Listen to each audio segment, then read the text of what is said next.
ফুটবলকে পায়ের পাতা দিয়ে ট্যাপ করে মিনিটে 220 বার স্পর্শ করে Guinness book of world record করেছেন রাকিব শাহরিয়ার অঙ্কন। তার আগের রেকর্ড ছিল 221 বার। ঢাকা বিশ্ববিদ্যালয় পড়ুয়া রাগিবের বাড়ি ঝালকাঠি জেলার নলছিটিতে।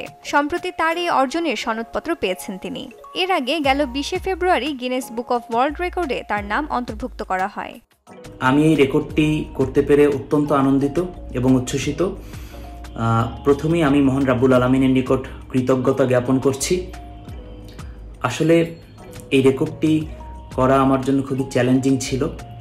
এই রেকর্ডটির জন্য আমি প্রায় দীর্ঘ 6 মাস অনুশীলন করি এবং নিজেকে ওই রেকর্ডটি ভাঙার দ্বারপ্রান্তে নিয়ে যাই। রাগিবের এই ব্যতিক্রমী অর্জনে খুশি পরিবার সহ পুরো নলছিটিবাসী। আমার ছেলে যে গিনেস রেকর্ড করতে পেরেছে এজন্য অবশ্যই আমি গর্বিত এবং আমি আনন্দিত। যেহেতু ডিটারমিনেশন ছিল এজন্যই সেটা করতে পেরেছে। যে আমার ছাত্র 2017 সালে এসএসসি পরীক্ষায় অংশগ্রহণ করে, সে খুব ব্রিলিয়েন্ট রেজাল্ট করেছে, খুব ভালো ফলাফল করেছে। এখন আমি শুনতে পেলাম যে ও গিনেস ওয়ার্ল্ড বুক রেকর্ডে টেপ সে সর্বোচ্চ রেকর্ড করে ও সফলতা অর্জন করেছে।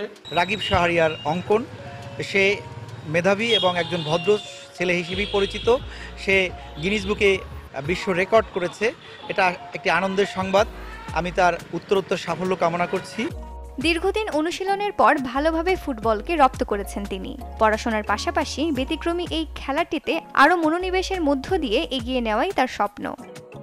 Desk report, channel 24।